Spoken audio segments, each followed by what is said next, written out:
But coaching is a peculiar beast. I was once told if you want to coach, it's like holding a bird in your hand. You have to hold it tight enough so it doesn't fly away. And yet, tight enough so that you don't crush it. And I think what Tom was talking about today was quite valuable. I just came across, this is a total aside, I'm taking up my 45 minutes. I came across a research from the United States on youth sports. And 70% of kids playing sports stop playing by the time they're 13 years old. That's a lot of kids. Not hockey, just sports. This was the research that I'd read. And I think it's invaluable that as you as coaches, a bigger part of it is, yes, it's important at the pro level. As I was told once, the fans love you, win or tie. But, and I've lived it. But as a coach for Nachwuchs, 10-year-old kids or 18-year-old kids, it's really important. As Tom said, even Jaromir Jagr, they're not robots. They're people that really have feelings. It hurts them. When I coached Dominic Hasek and he'd lose the game, it hurt. And you have to be able to take care of them that way. You can just imagine a 10-year-old kid, and in my case, a 10-year-old goalie. Children have no ego. So they'll go and they'll say, oh, we lost. How come? Well, our goalie can't stop pucks. Probably the truth. But the problem about that truth is that it hurts. So, without further ado. Das hier ist in meinem Sektor. Das hier ist das wichtigste Gerät des Küstenwächters. Das Gerät, das Überlebensradar. It's good. No, it won't work. It's good. Shit, it's good. Mayday, mayday. Hello, can you hear us? Can you hear us? Can you... We are sinking. We are sinking. Hello? This is the German Coast Guard. We're sinking. We're sinking. What are you thinking about?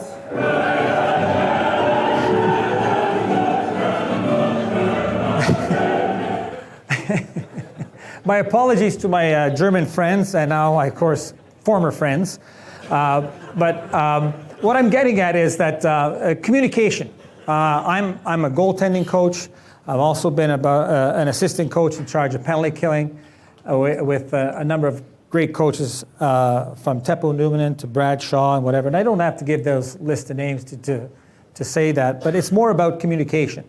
And communication with a goaltender, even when I'm talking about goaltending, it's almost like a foreign language.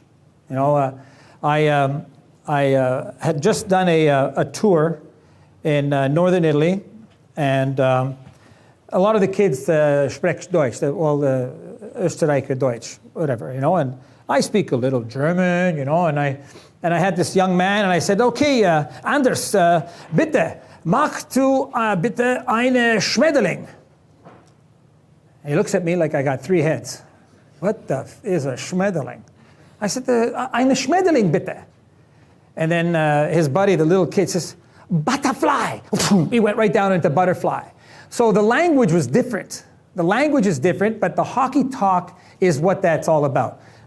When we see the communication, it's trying to convey one's idea and evoke understanding in others. So I'm trying to tell you something, and you don't speak English, and you don't speak goalie, we're on a different page. The reality in the NHL right now is that you'll get goaltenders from Finland, from Russia, from Canada, Western Canada, Eastern Canada, Americans. It's really a minestrone of athletes. You get all kinds of people coming out, and you have a very important part that when you talk with your athletes, make sure you're talking the same language. As a head coach, I've had a number of coaches that have told me a number of things when I try to explain to them, well, his technique here and his skill there, and the head coach told me, Jimmy, just tell them to play better.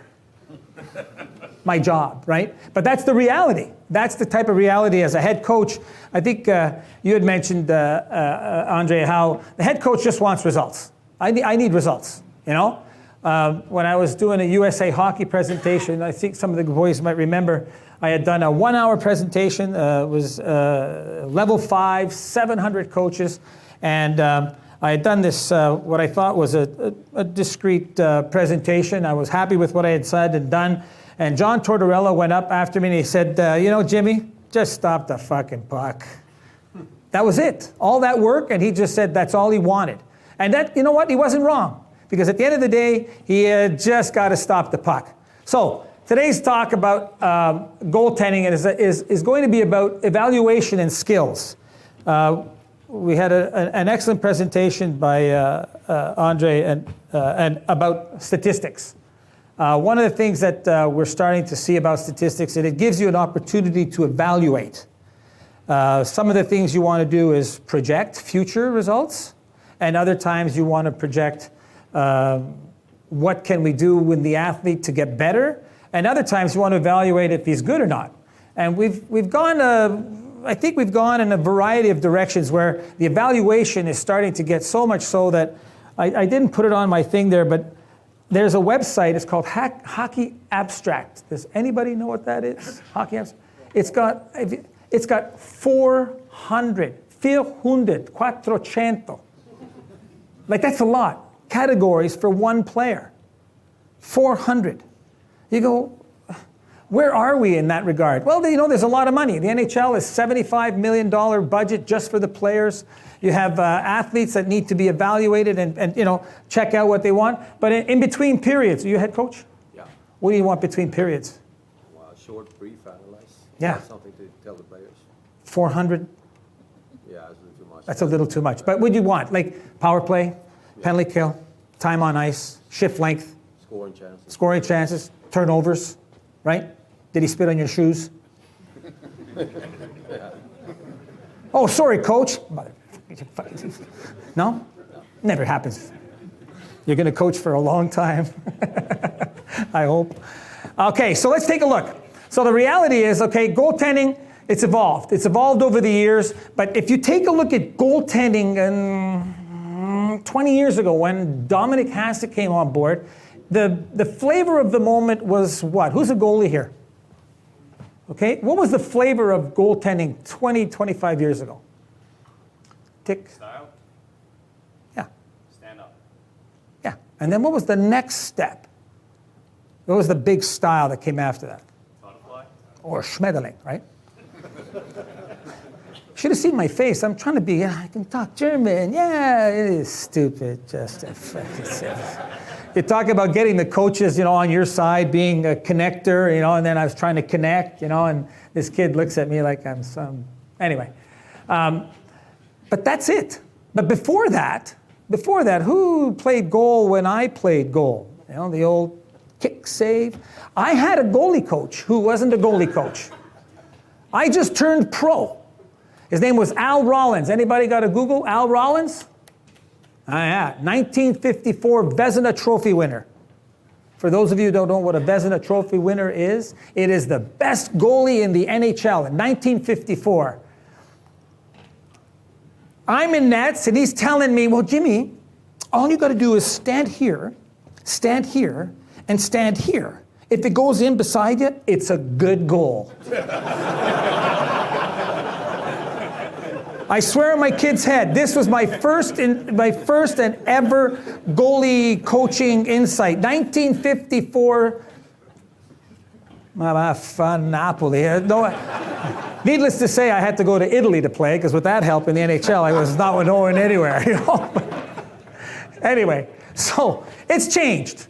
It's changed, and coaching and the communication, it's international, the language. We talk about the approach. It's no longer just tell them to get better. Kids are better informed. Just look at the coaches that are here today, that you're going from technology to information to the ability to reach out. We talked about reaching out to parents and connecting as a family. You're saying that Jagger needs, or Dominic needs sometimes a little stroke, come on.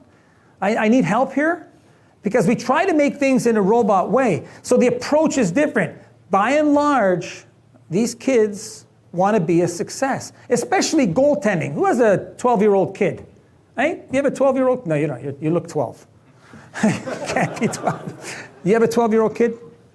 Yeah, not that you know of. I've seen you at the bar last night.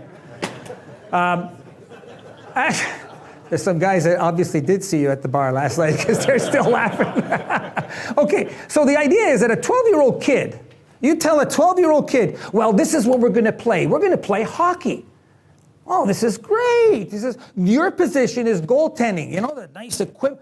Wow, that's fantastic. And the job is, all your friends are going to throw rocks at you. You're going to look like that kid that I told to do a schmedeling. He's going to go, what are you talking about? Well, it's not natural. And that's the thing that you have to be very careful with. Goaltending is not natural. For a large part, a lot of the stuff that we do is not natural. It is not natural. When I hear natural, I want to get sick.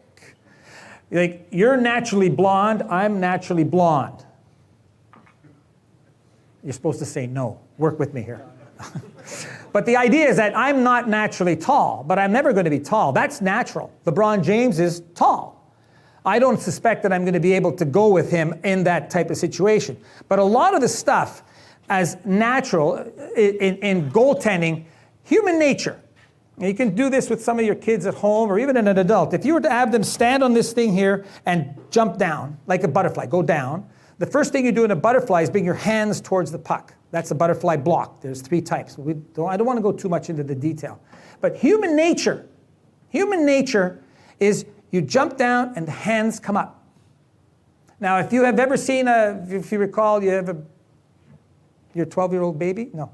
But a baby, one of the tests they do on a baby to see if their nervous system is working is they scratch their feet and the feet go like this. Another one is they do this. They just do this to see if the nervous system, and the baby should do. That's natural. But what a goalie has to do is actually get himself into harm's way. Anybody here have anybody like a defenseman who looks like he's going to block the puck and goes, ole? How's your penalty killing now? I won't mention his name, but he was a really good hockey player. He was on in the Buffalo Sabres, and he always managed to be in the shot lane, but just out of the way. Just out of the way. You know how big a puck is? 7.5 freaking centimeters. Luckily, we had Dominic Hasek who could catch flies, but he wasn't happy all the time, but he's another case. All right, so the impact of the game has changed goaltending. The goaltending has changed. Goaltenders are no longer blocking. I've seen goalies that have come up with butterfly skills. They block the net. A 10-year-old or a 15-year-old blocks the net. Most of the kids can't hit the spot. So they ultimately have an advantage. But it gets closer. It gets better. And now today's game, goaltenders, as big as they are, they have to be athletic. Athletic. And that goes into the other part. Kids need to play. But I digress. One of the other things is that as a blocker, you end up just blocking the puck, and then you don't have a kid who's able to track the puck. And then you have this blend of can they do something, can they get there? Teaching athleticism is really hard. The spatial sense, the ability to move around in space, at the same time working with guys who are trying to shoot pucks beyond you. So the 2 topics I'm going to talk about today are the evolution with the game and the impact of stats on the game.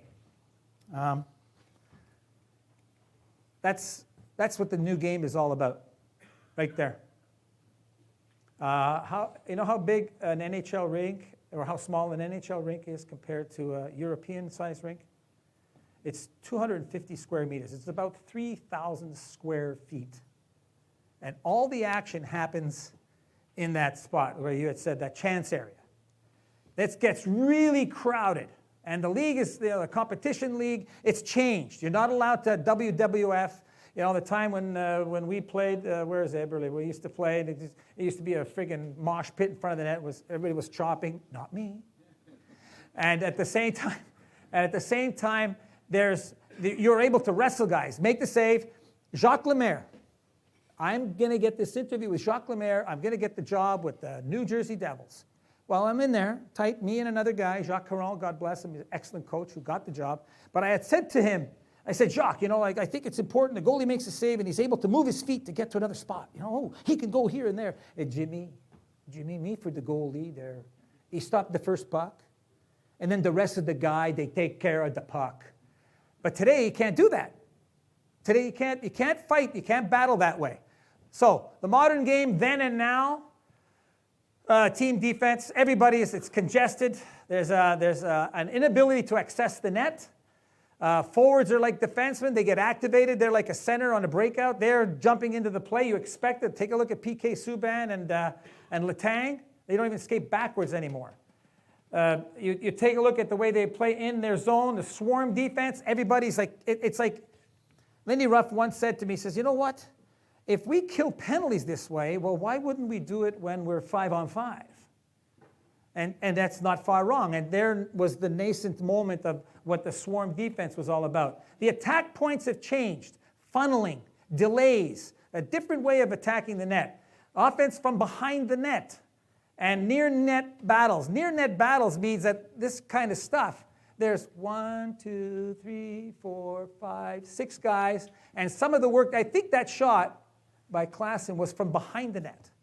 And if you take a look at the NHL, did anybody see the last two goals that Pekka Rinne got this season? That's hard to look at. I felt badly because Pekka is a good, hard-working goalie. But that's where shit is happening. That's where shit is happening. And the new skills that we need to teach goaltenders if they want to play in today's game, like I said to you, today's game with regards to the NHL versus what the reality is here in Europe, these are the skills that they'll need to have if they're going to move on. So all this stuff that's going on, including pre-scouting, all the stuff that's going on inside the office, everything is video enhanced. And as you saw today, all the technology is there. But as the coach here said, between periods, it's not the same thing that I want to see after the game. Or the next day as I prepare for the next game. As I try to figure out what I should practice on in today's game, today's practice compared to yesterday's game. There's a lot going on, but in a head coach's position between periods, it's all about immediacy. And not every rink is the same. I'm sure everyone here lives that reality. Not every rink is the same. Even in the NHL, not every rink is the same. We get video, but some of the places have video replay up in the video booth. Some don't. The GMs are saying, why should I? Why should I help you? So, that's part of the reality. So, let's take a look at those attack points. It's affected the way goalies play and the way we look at games after a game. But remember, do not allow the statistic to rule the roost. Seeing is part of your ability to ingest. If you've played for 20 years, you got to count that. You got to count that. Seeing is part of it, but be careful not to be betrayed by what you see.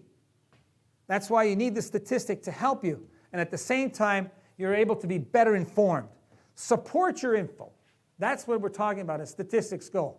Now let's take a look at the way goaltending is gone and to where it is today.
How about the 2-pad stack?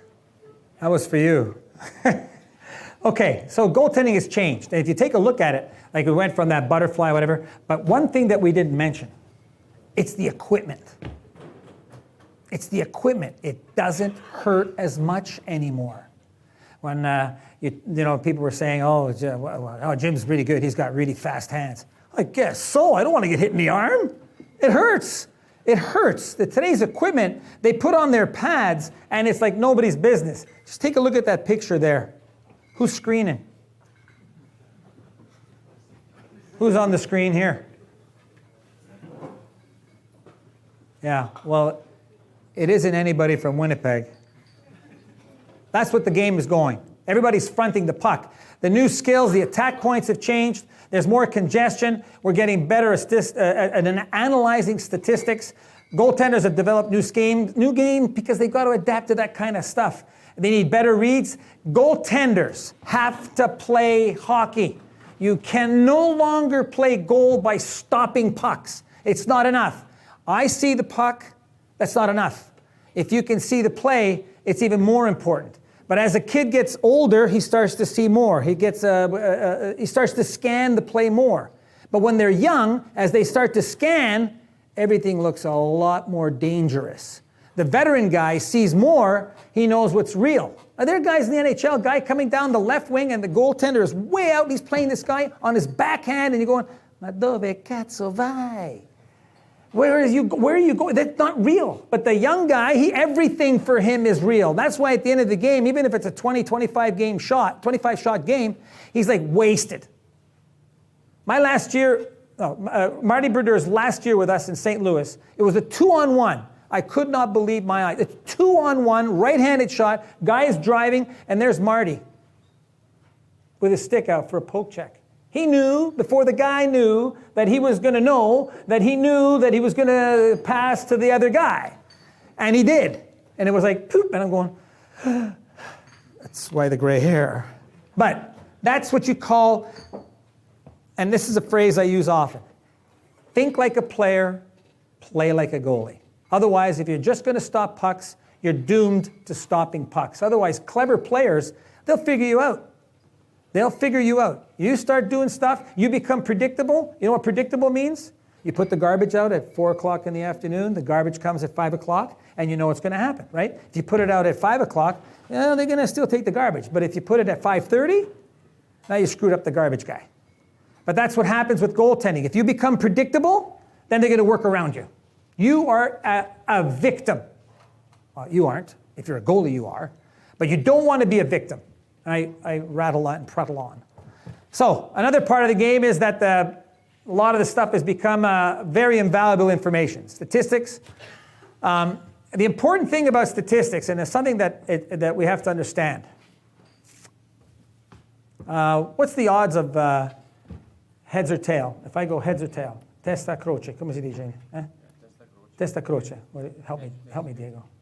Luciano, help. 50%? 50. 50%, right? But if I do it 4 times, it might be 3 times heads and 1 time, right? Okay. 3 out of 4 dentists that I talk with, 3 out of 4 dentists I talk with say that Sensodyne is the best toothpaste. Does that mean 75% of the dentists? Or just 3 out of 4? I could get 10 guys here, and you all say Colgate, Crest, and I just need you 3 to say yeah, and you to say no, and that's 3 out of 4. I'm not lying. You got to be careful with statistics, and you also need a sample size. 3 divided by 4 is 75%. 300 divided by 400, right? 300 divided by 400 is 75%. But this, that gives me a pattern. That gives me a pattern. So be careful not to be betrayed by statistical analysis. You really got to be careful with that. Ultimately, you got to evaluate the value. But the bottom line is, you got to stop pucks.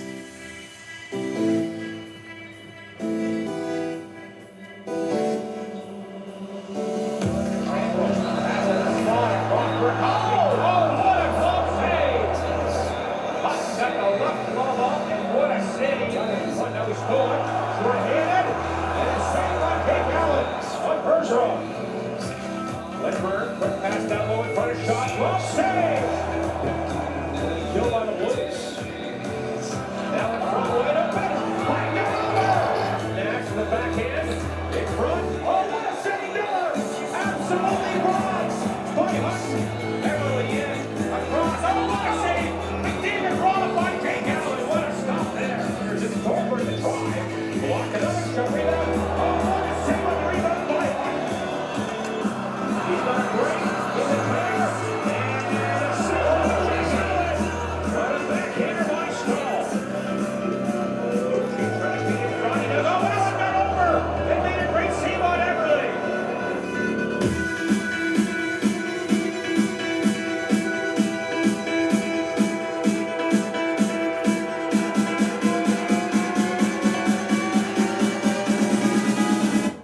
Oh, and it stopped. How about that? How about that? Well, he makes a bunch of saves after. I need help. Hello, hello, help, help, help, help. He actually makes 4 more saves. But what I'm getting at is that goaltending is not enough to just be able to just make a blocking save or just make a particular save. You might want to axe out, or that's it. It's nothing, eh? Froze. It froze. Oh, turn it off. Turn it off and start again. The reality is that with statistics, we have to make sure that you find the direction of which way you're going at. You want to just turn it off? See how that works? Huh? And there are new skill sets that are coming through. There are 3 new skill sets. One of them is one knee down, or the VH, which is pretty common right now. And then the other one is the reverse VH, which is the post lean, which has betrayed some goaltenders. And the third one is the play from behind the net. Now more and more goalies are putting their feet at both posts and then keeping like a paddle down or having an active stick, but keeping both posts at both feet at the post. And that was the latter part of my video here. What we're going to try to do is try to get you some of that video and figure out from there. The fact is it open? Did it turn on? The fact is that a bigger part of it is the athleticism. The bigger part of it is the athleticism. Is that it? No, keep going. I got it. I can find it for you. Thank you. The bigger part of it is the athleticism. That's the new thing that's coming out right now. But I wanted to show you this part here.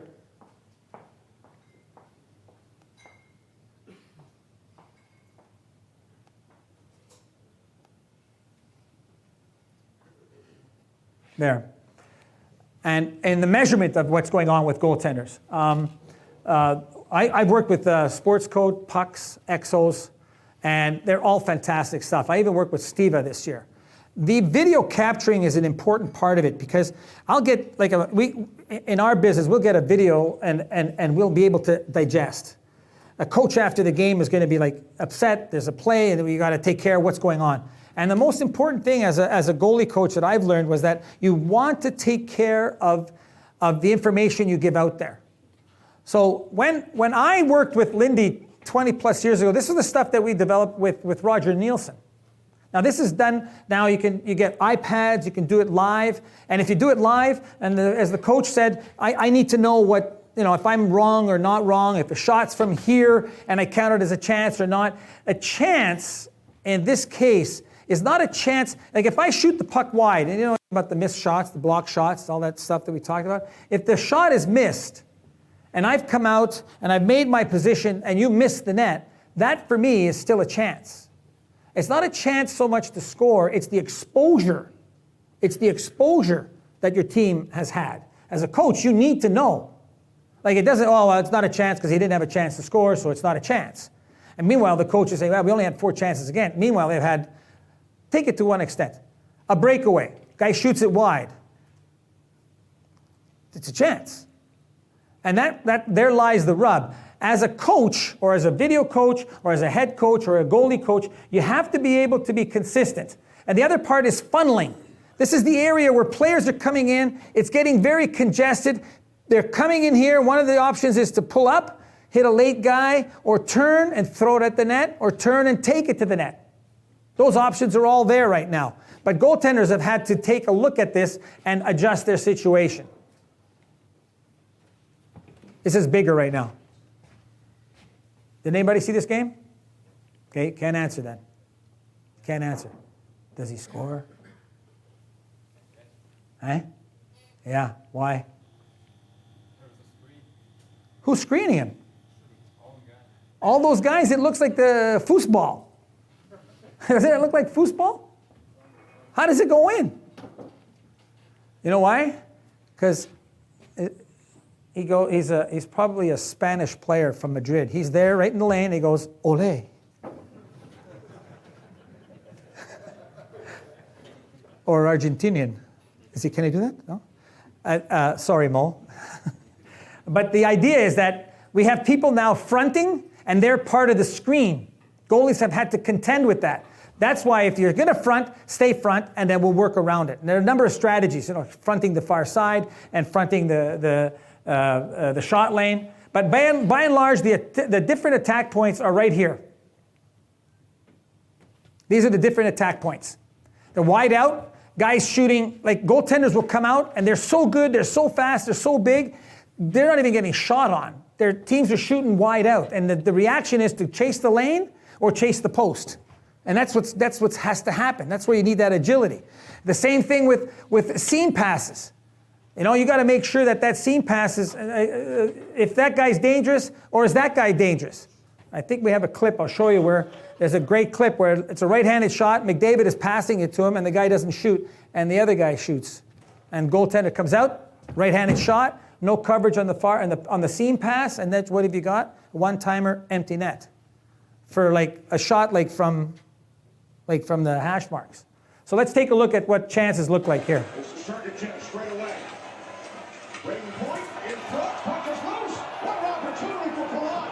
Could not connect. It's a stick that denies Palat the up. So you take a look at Tuukka. There's nowhere for them to go. Everybody's in the shot lane. He's got the shot lane covered. You got Chara, who's the size of a piece of furniture. It looks like a large Volvo, or is it a Lada in Czech? A Skoda. Skoda is a sponsor. Eh? That's pretty good stuff. Anyway, and so he's out there, this big piece of furniture, and what are they doing now? I can't score on him. So they're shooting wide out. And that's not the only thing. They're shooting wide out. They're shooting on the run. Guys driving and shooting redirects. It's much more difficult. I know we got to wrap it up, eh? Is that what you're saying? I'm good? So those are the new skills. Let's take a look at what the blocking skills, like the post lean. Come on.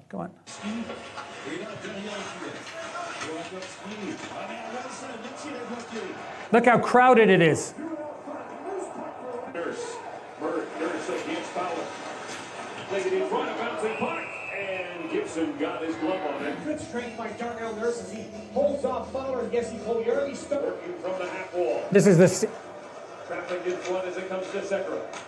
He'll get it quickly to McDavid. McDavid right on his front. What a shot! Ty Ratty's in the slot, and he doesn't go to Ty Ratty. He goes the other side. Ethan celebrates, and he has been getting better and better. Trevor Van Riemsdyk, Steve Giuseppe, down front, they score! Opening period, Jacob Chikrin holds up the end. He's on the stick of Norris, gained by Nicholas Jalmerson inside for Derek Stepan. A center step out in front, they score! Defeated by Fleury, by Fisher, survives in a chance. Fisher again goes off the line. On to Riemsdyk, Cousins, pokes it in. Nick Cousins. The Hurricanes sport check and work ethic outstanding to start this period. Fleury just loses a one-on-one battle to Cousins, and Cousins spins and put. So you start seeing that the game is all inside there. It's no longer the goalie that you see in the black and white, the goalie standing on the post and trying to intercept the pass. They have to be explosive. You cannot have a goaltender who's fixed in the ice anymore. They have to have edge control. They have to be able to be, as Seinfeld once said, master of their domain. They have to be able to move around in that 3 meter square like a jackrabbit, but at the same time start from skill. You cannot start like that. You have to start from skill, make the shooter feel uncomfortable, and then from there understand where it's going after. But not allowing yourself to be a victim. And that comes from youth or trying to get the child or a young goaltender, even at the NHL level, to think like a forward and play like a goalie. Let's take a look now at the one knee down, where it's changing now. The one knee down used to be very popular. Hasek did it. He was highly criticized. Oh, he put his stick down and we could talk about that forever. But right now what's happening is the one knee down is actually being used outside the crease as a drive from the right side, where they're bringing their knee down. And if you take a look at this, and my hip doesn't fall apart, it's like a butterfly on this side, and then the short side high is covered. Most guys are coming in, drift. I haven't scored a goal in 100 years, but they'll come in, take short side, and then that short side is taken. But at the same time, it allows you to have a ballistic move where your skate is still planted and you can still push into the shot lane. We'll take a look at some of these right here. About him being a Hart Trophy candidate. He's been outstanding. Here's Krejci, a chance. Stay locked with the stop. See how his knee goes up? Breakaway, Ty Ratty. Move ahead, and here's a chance for Ratty. In by himself. Ty Ratty! Put that shot high and wide. Watch Ty Ratty come off the boards, push the pace right up the middle, knock down the puck. He just can't get it to settle down a little bit, just kind of rolls off. So that's the skill that you need to be looking at. And then from behind the net, it's the two skate. For lack of imagination, which my wife tells me, Jin, you have no imagination. But this is true. But the reality is, this is the new thing that's happening right now. This is happening right now. You see it in the playoffs. Their goalies are bigger. Goalies are more elastic. And so it's much more difficult to sort of play one side versus the other side. So all they do is just this. For Krejci. Quick man shutting up in front. Krejci gets it to Nash.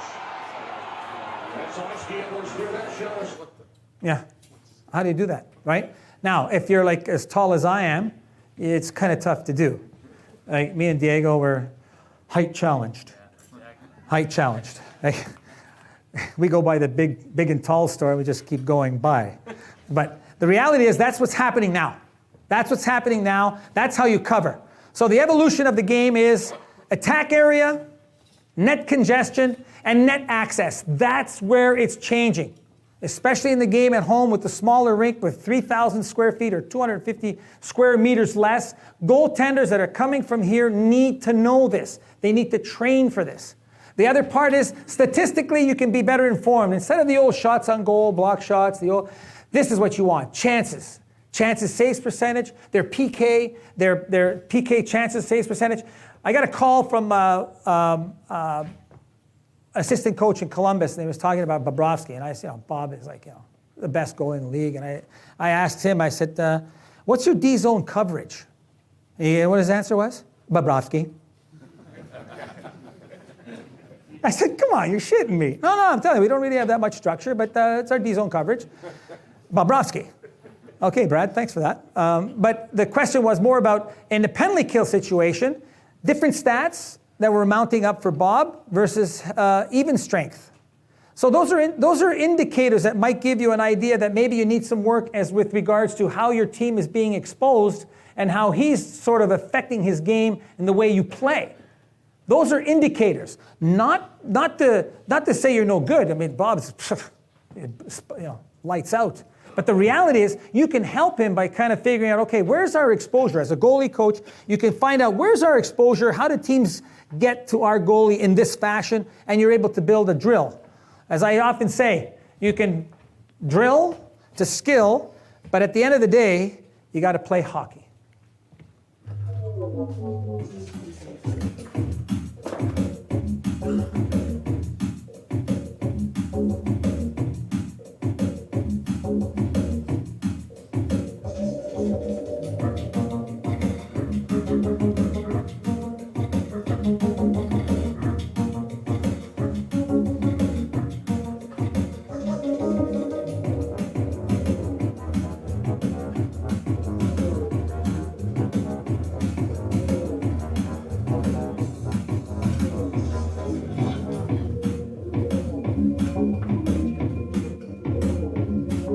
Oh, just 1 minute. Good save.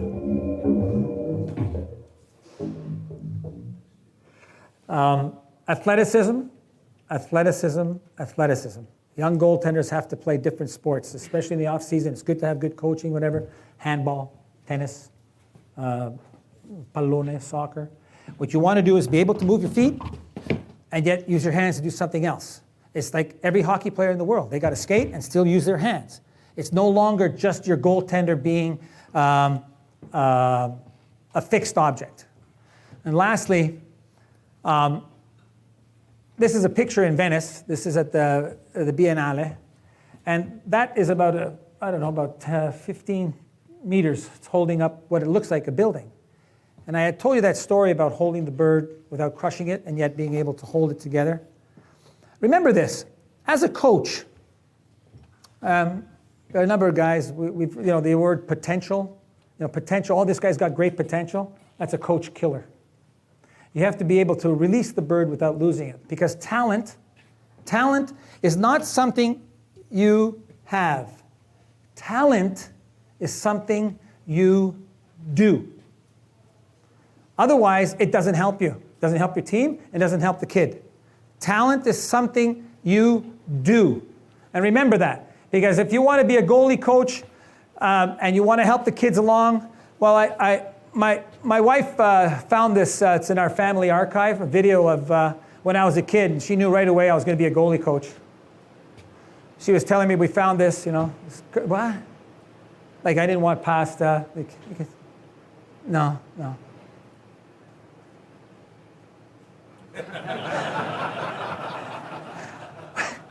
Right away, I knew I was a goalie coach. So, lastly, but not in the least, remember, encourage. It doesn't matter if he's 46, 26, so you're in a garage league, or the kid is 6. People need hope. Encourage them and bring a smile to work. It really helps. Thank you for your time. If you have any questions, 1-800, how's my coaching?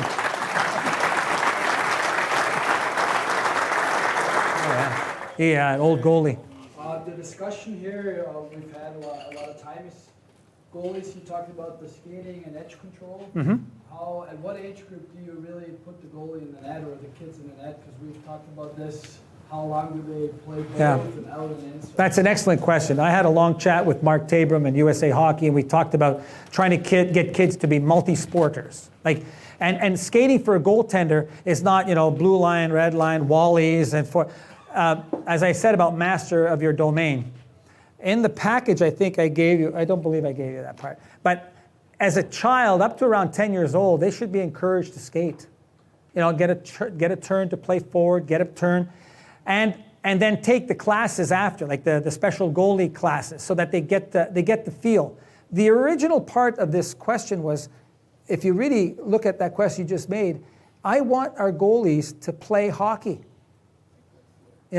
Think like a player. So we don't have that anymore. Like in playing ball hockey on the street or playing in the street, you don't have that. But skating as a goaltender, I have 14 drills that are all about net awareness. I call them, the boys when I coach them, they always call them my alphabet soup. And they're all there. Maybe I'll give it to Aku and we can share it with you people. But you can do this. And they can still do that while you're coaching the rest of the team. Okay, I want you to do a W, an X, and a Y. I want you to do a pi, a U, and a K down. And while you're, okay, kids, forecheck here, or this is the drill here, and they can do that on their own. Then you can throw in a puck. So from 14, you have 28. Then you can move the puck. Now you have 56. And then you can move the puck and the player, and then the other puck. Now you got 112. So if you want to take a look at what you can do for skating on a goaltender, yes. But don't forget to play the other sport. Give them the opportunity, especially when they get into around 10. Like some of the kids are like, I want to be a goalie, and really. But you still got to encourage them to get out there and dance. Get out there and play. Even if it's just to try and feel what it's like to be a forward. What does that forward see? We're getting sometimes the very valuable information on narrowing our, the Swedish research of the 10,000 hours of perfect practice and whatever. I had a goalie in our organization, and I will not say his name. He was a product of that. 10,000 hours. He got drafted. He was great. This guy, when we do the drills, I would use his video to show other kids how to do it. Down, he had all the techniques, butterfly, That hurts, okay? He had one defect. He couldn't stop the puck, but he looked great. He looked terrific. Unfortunately, that's where he was. We would, the pregame guys would play soccer. They wouldn't play with him because he would. They said, "It's okay. It's okay. All right, Gilles, just move along. Okay, you're good. You're out of the game. Quick, don't tell them where we're playing." So that in reality is, yes, you've got to be able to skate and try not to adultification. Try not to narrow it too early. Someone else had a question. Yeah. I would like to ask if you would recommend to use a goalie coach as a coach to learn how to score the goals for the forward or the guys. Because they totally agree. They need to think as a goalie if they want to. That's the next corollary. Part of my job at the NHL level, and every goalie coach in the league, we try to find the way to beat the other team. And the guy wants to see what that goalie has as a tendency. And if you have a goalie coach and you're able to create drills, and that's the hard part. I was showing you about the drills. A lot of guys, "Oh, Jim, we're going to make a goalie drill." No. It's a scoring drill. You want to make your drills. Like, I'll give you this package. Aku will put it on our site. You can get drills up the yin-yang. The USA hockeys, you guys know how many drills we got. I got stuff like this. My wife wants to throw them out. What's wrong with her? That's why I'm here. So aren't you going somewhere else? We've been married 40 plus years. Half the time I'm gone. A quarter of the time I'm asleep. So we've only been married 10 years. And it's Mother's Day on Sunday. Don't forget. In America anyway, right? So yes, they're scoring drills. And you take snippets of the game. Like I was saying about the penalty killing. Maybe we're exposed here. Like some of the net drive drills, you don't want your defenseman to be beat by the net drive, but you want your forward to do a net drive. But you don't want your defenseman to, so you got your defensive coach like, what's he doing? Meanwhile, you got the forward coach right, no, you got to go there. So no one's on the same page, but the reality is that exposure for your goaltender or your defenseman or your forward, do you want to practice it in the game or would you like to practice it in practice? Right? It's kind of like your doctor, right? You have a doctor who's going to have a surgery, he's going to do your knee. He hasn't worked for 2 years, but he's one of the best doctors. Would you like to have him work on your knee or Andre, who's been practicing for a year? Which one? He's good, we don't know, but he's discreetly good, but he's been doing it for a year. And the other guy, 2 years. He's been drinking, sleeping on the street, you never know. Which one? Andre, right. That's frightening. But yes, a goalie coach, if you want to double up the value of what your goalie coach has, now at youth level, maybe not so much, but without a doubt, 16, 17, 18, 20, like at our level, we have a video on how they puck handle, how they get scored on, how they don't get scored on, shootouts. I mean, it's all there. But you don't want to put yourself in a position where you're just doing that. You can actually do drills to show exposure, and it allows your team. And you have an entirely different viewpoint. I was talking to a goalie, thank you. And so we had this goalie session in Sweden, and I had said, hey, this video here, what do you see? And there was a mixture of coaches and goalie coaches. The goalie coach said, PK, and the head coach said, power play. Just already, it's an entirely different perspective. And that's why when I said at the beginning, the language of hockey aside, you also have to understand that the perspective of the goaltender is not necessarily the same as a forward. You talk to some of these great goal scorers, you say, well, what do you think of the goalie? And they'll tell you this, what goalie? That's the great goal scorer. They'll say, what goalie? Yeah, he was kind of, sort of,